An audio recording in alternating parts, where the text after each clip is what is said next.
This video we will speak about moving contact problem.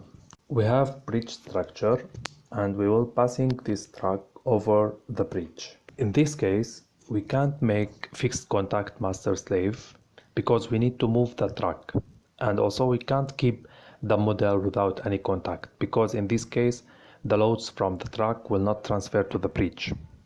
So to solve this problem we should create an interface between the truck's wheels and the bridge deck. As we can see, we define surface here in the contact area with the bridge to have easy definition of the contact.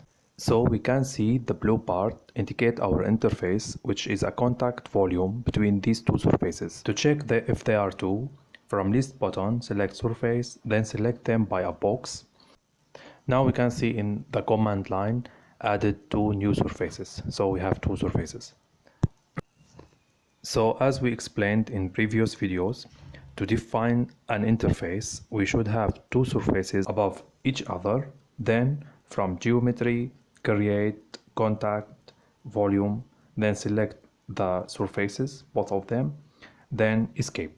The idea here to have an interface between the truck and the bridge, so the top surface of this interface is attached to the wheels and we will allow it to move, and the bottom surface of the interface is attached to the bridge deck by master slave. So once the truck will be moving, always the top part is moving, and at the end of the step the bottom part try to follow it and reattaches again to the bridge deck by master slave. If we turn the wheels layer off to have just the bottom surface of the interface, we can check that from list again.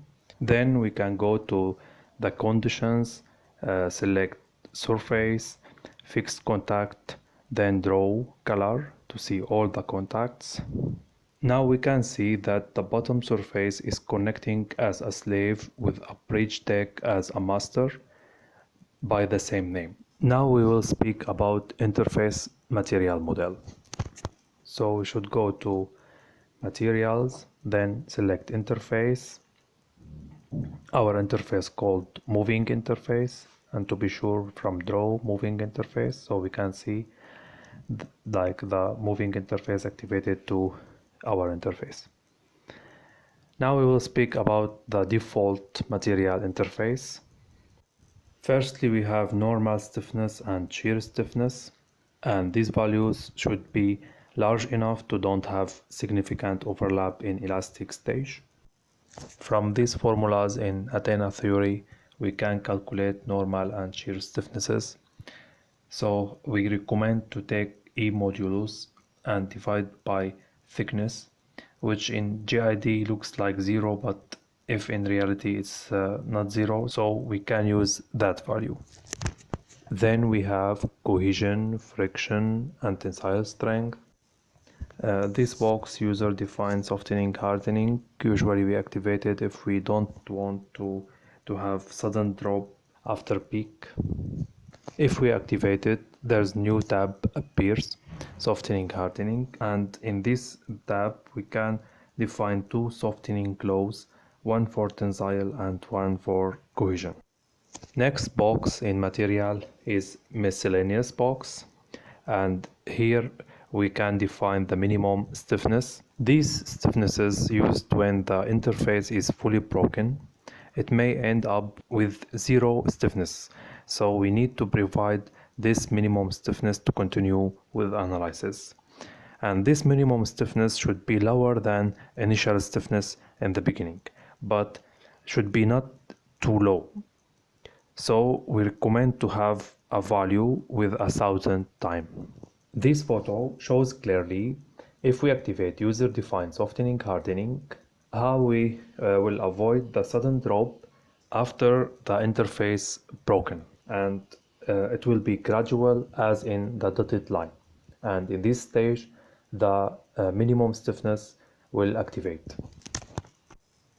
Now if we go back to our material in this example, moving interface, we can see I'm using large normal stiffness But in this case, I'm not so much interested in simulating the friction, and I wanted to slide easily.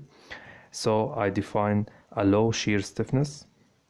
So the interface can nicely slide and doesn't introduce some tearing of the asphalt or something. And also cohesion, friction, tension are low values, as we can see. The most important option in this example is in miscellaneous tab. In moving interface option, we select top.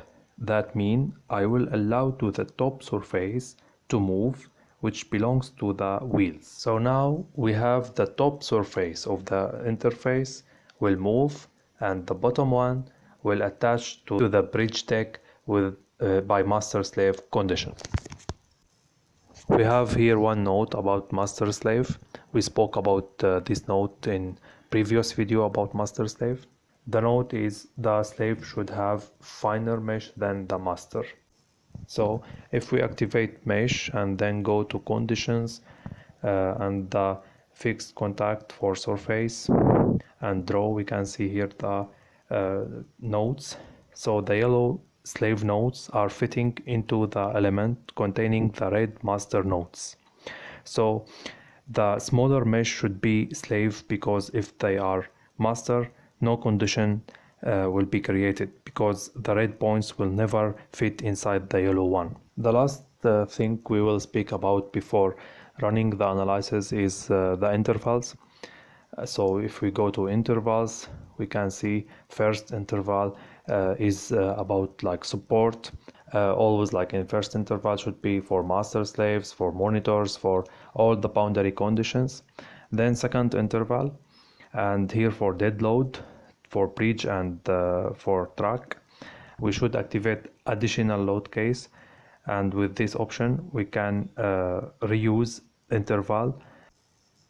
So we can define the boundary conditions in the first interval, and then for all the new intervals we can use add additional load case, or we should use add additional load case to reuse the boundary conditions from the interval 1, and we spoke about it in previous videos. Running the model, we can go to view and see input file. If we go to the end of the input file, there's like a summary about the intervals. So we can see here in step 6 the moving will begin. To see moving, we should activate deformation shape, and we should activate absolute. And to see moving in real case, we should select absolute and put 1 for this case.